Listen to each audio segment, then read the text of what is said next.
नमस्ते संस्कृताय मित्रों, संस्कृति विशेषज्ञ यूट्यूब चैनल पर आपका स्वागत है। इस वीडियो में आपको बाण भट्ट की कादंबरी के अंतर्गत शुकनासोपदेश का वाचन, शब्दार्थ, अर्थ और व्याकरण का अध्ययन कराया जाएगा। पिछले सभी वीडियो प्लेलिस्ट में है। प्लेलिस्ट का लिंक आपको ऊपर आई बटन पर, वीडियो के अंत में और नीचे डिस्क्रिप्शन में मिल जाएगा। यदि आपने अभी तक चैनल को सब्सक्राइब नहीं किया है तो शीघ्र ही कर लें और बेल आइकन ऑल पर करना ना भूलें। जल्दी ही आपको और वीडियोज उपलब्ध कराए जाएंगे। चलिए शुरू करते हैं। असुवर्ण विरचन ग्राम्यम कर्णाभरणम अतीत ज्योतिरालोकम अन्ना उद्वेग करः प्रजागरः विशेषेण राज्ञां विरला हि तेषाम् उपदेष्टारः प्रतिशब्दकिव राजवचनम् अनुगच्छति जनो भयात् उद्दाम दर्पश्व यथुः स्थगित श्रवण विवराश्च उपदेशमानानापि तेन शृण्वन्ति अशृण्वन्तोऽपि च गजनिमीलितेनैव अवधीरयन्तः खेदयन्ति हितोपदेशदायिनो गुरून्।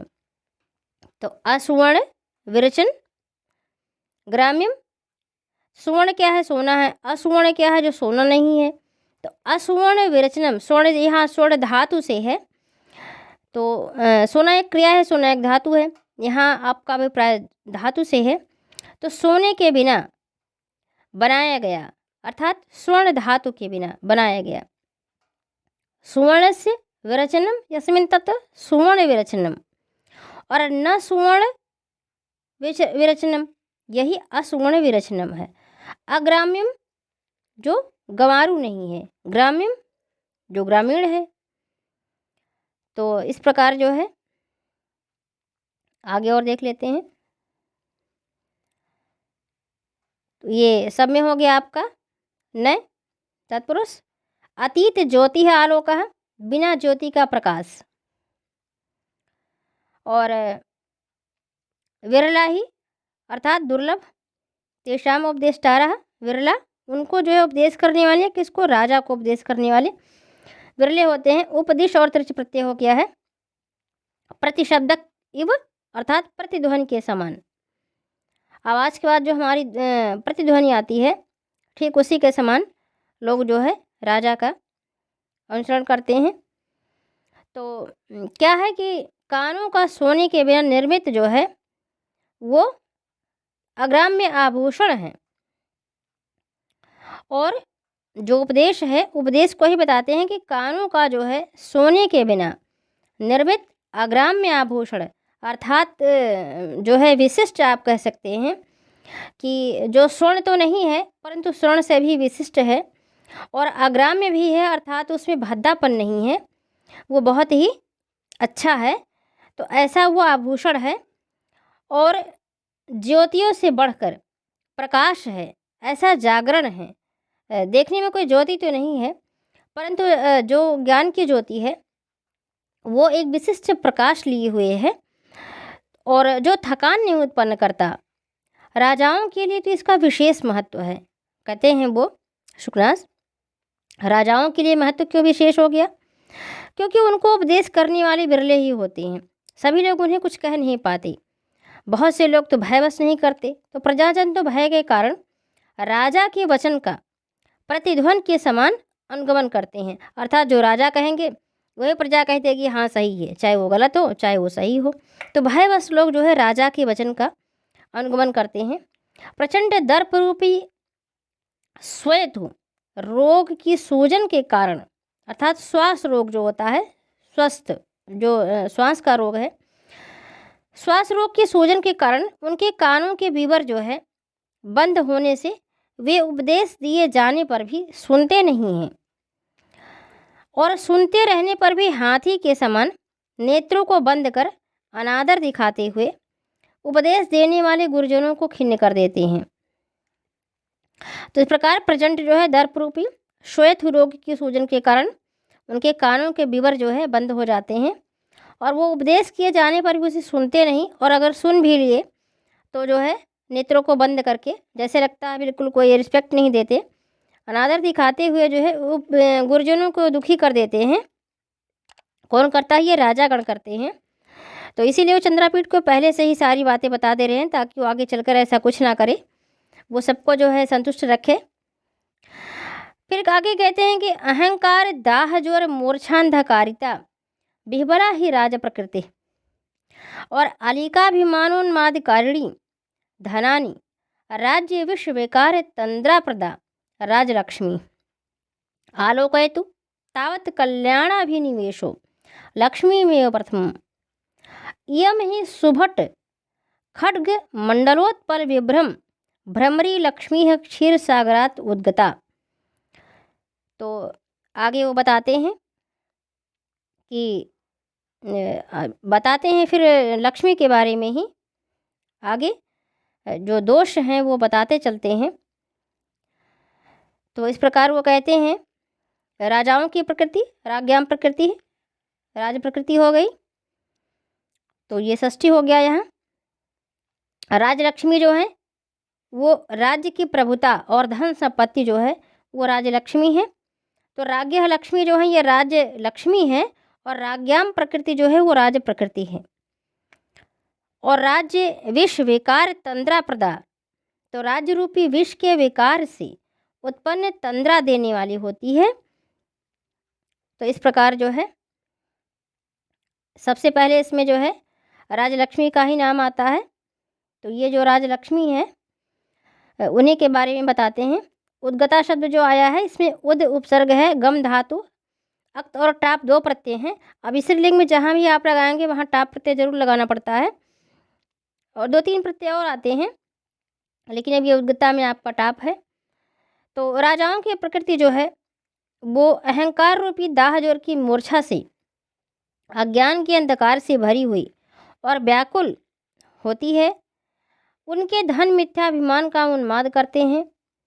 राजलक्ष्मी राज्य रूपी विष के विकार के रूप में तंद्रा उत्पन्न करने वाली होती है।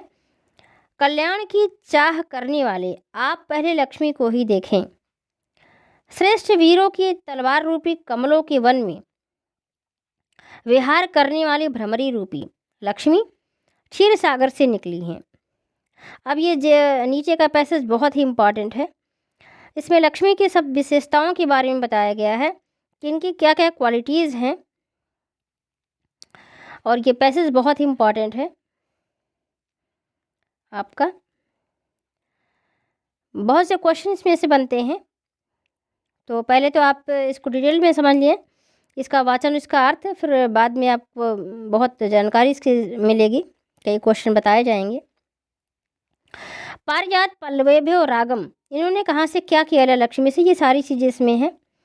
इंदु कलात एकांत वक्रताम उच्च ही श्रवस चंचलताम कालकूटान मोहन शक्तिम मदिरायाः मदम कौस्तुभ मणेः नैष्ठुर्यम इत्येतानि सहवास परिचय वशाद विरह विनोद चिह्नानि गृहीतैव इव उद्गता न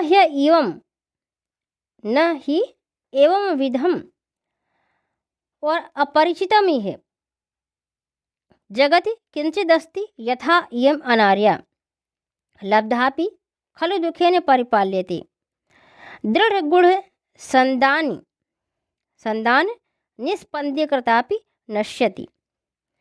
तो कहाँ से ये इन्होंने क्या क्या लिया, इस पैसेज में आप देखेंगे कि लक्ष्मी ने जो है, अब ये यहाँ देख लें ज़रा सा इसके अर्थ और व्याकरण में। चंचल जो भावा है वो चंचलता है, चंचल से भावा, चंचल में तल और टाप दो प्रत्यय लगे हैं। तो मोहन शक्ति जो है वो मोहने की शक्ति है, सम्मोहन शक्ति जिसको भी आप जानते हैं। और जो निष्ठुर से भाव है वही निष्ठुरियम है, निष्ठुर और शय प्रत्यय लगा के बना। तो इस प्रकार जो है वास में वस और घय है, विनोदह में वी उपसर्ग है, नुद धातु घय प्रत्यय है, गृहीत्वा यानी ग्रहण करके, उद्गता अर्थात लेकर ही जो है आई हैं बाहर। तो गुड़ एवं पाशा, गुड़ ही बंधन है, गुड़ पाश है। तो अब गुणों पर जो है पाश का आरोप होने से रूपक और है और विशेषोक्ति भी है यहाँ। तो फिर जो है इसके क्वालिटीज़ को देख लेते हैं। लक्ष्मी के गुणों को कहाँ से वो क्या ली हैं। पारिजात के पल्लवों से राग अर्थात अनुराग, चंद्रलेखा से अनोखी वक्रता या कुटिलता, उच्चाई श्रवा से चंचलता, कालकूट विष से मोहन की अर्थात सम्मोहन की शक्ति, किसी को मोहित करने की जो शक्ति है, मूर्छित करने अर्थात वश में करने की शक्ति, मदिरा से मद, कौस्तुभ मणि से कठोरता, इन सबको जो है साथ रहने के परिचय के कारण विरह में मन बहलाव के चिन्हों के रूप में लेकर जो है निकली हैं। तो इस संसार में इस प्रकार का दूसरा कुछ भी ऐसा अपरिचित नहीं जैसी यह अनार्या लक्ष्मी का है। यहाँ लक्ष्मी के जो है अनार्या बताया गया है, अर्थात जो आर्य नहीं है, जो श्रेष्ठ नहीं है। इनके आप दुर्गुणों को देखेंगे, यहाँ मिल जाने पर भी बड़े दुख से जो है इनकी रक्षा हो पाती है। गुणों रूपी रस्सी से दृढ़ता से बांध कर जकड़ दिए जाने पर भी निकल कर चली जाती हैं। तो गुण रूपी मतलब कौन से रस्सी से, गुण रूपी जगह रस्सी से यदि बांध भी दिया जाए तो निकल जाती हैं। आगे फिर इनकी क्वालिटीज़ को देखते हैं। उद्दाम दर्प भट सहस्र उल्लासित, सितासित शिल ताप तापंद्र विद्रतापि अपक्रामति, दजल दुर्दिनांधकार गज घटित घन घटा परिपालितापि, प्रपलायति न परिचयं रक्षति न अभिजनमीक्षते, न रूपम आलोकयति न कुलक्रमम् अनुवर्तति, न शीलं पश्यति न वैदग्ध्यं गणयति, न श्रुतम् आकर्णयति न धर्मम् अनुरुध्यते, न त्यागम् आद्रियते, न विशेषज्ञतां विचारयति, न आचारम पालयति। तो इसी संदर्भ में फिर देखते हैं कि इनकी क्या क्या, उसमें तो हमने देखा कि कहाँ से क्या लिया इन्होंने। अब देखते हैं इनकी क्या क्या बुराइयां भी, जैसे अनार्या बताया गया। तो अनार्य भाई इसी सब कारणों से सुकनास ने इन्हें अनार्य कहा। तो वो देख लेते हैं कि क्या ऐसा है जिस कारणों से उन्होंने इन्हें अनार्य कह दिया। तो जो है आगे देखते हैं कि ये जो है क्या क्या है। उत्कट अहंकार से युक्त सहस्त्रों वीरों द्वारा चमकाई गई लता जैसे लंबी जो है तलवारों की पिंजरे में बंद की गई भी निकल कर भाग जाती हैं। अर्थात कोई कितना भी वीर क्यों ना हो, उसके पास भी लक्ष्मी टिकती नहीं है।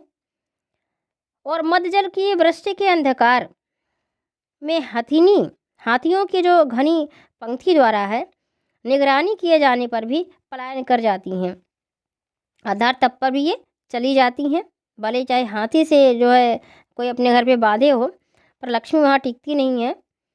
न परिचय का जो है निर्वाह करती हैं, कोई कितना भी अच्छा हो उसके पास से भी चली जाती हैं। न उच्च कुल का विचार करती हैं, न रूप सौंदर्य को देखती हैं, न किसी एक कुल में जो है रहने के क्रम का अनुसरण करती है। अर्थात वो सबके पास आती जाती रहती हैं, चाहे वो उच्च कुल का हो, चाहे निम्न कुल का हो, चाहे अच्छा हो, चाहे सौंदर्यशाली हो या फिर ना हो। और ना ही सदाचरण को देखती हैं, न विदग्धता को कुछ गिनती हैं, और ना ही जो है शास्त्र ज्ञान को सुनती हैं, ना धर्म का अनुरोध रखती हैं, न त्याग के लिए कोई आदर रखती हैं, और न ही विशेषज्ञता का विचार करती हैं, और न आचार का पालन करती हैं। तो ये सब इनकी क्वालिटीज़ थी, डिसक्वालिटीज़ मतलब बुराइयां थी, इसीलिए उन्होंने अनार्य कहा, अनार्या कह दिया शुकनास ने। तो इस वीडियो में इतना ही देखते हैं, फिर आगे जो है आपको अगले वीडियोज़ में मिलेंगे। वीडियोज़ की अपडेट जानने के लिए आप हमें सोशल मीडिया पर भी फॉलो कर सकते हैं, सभी के लिंक नीचे डिस्क्रिप्शन में दिए गए हैं। और टेलीग्राम पर आपको स्टडी मटेरियल मिलते रहेंगे, अतः आप टेलीग्राम को ज्वाइन कर लें, लिंक नीचे डिस्क्रिप्शन में दिया गया है। यूट्यूब पर जल्द से जल्द 1 के सब्सक्राइबर पूरा करें, और आगे किस टॉपिक पर वीडियो बनाना है ये कमेंट बॉक्स में अवश्य बताएं। Thanks for watching.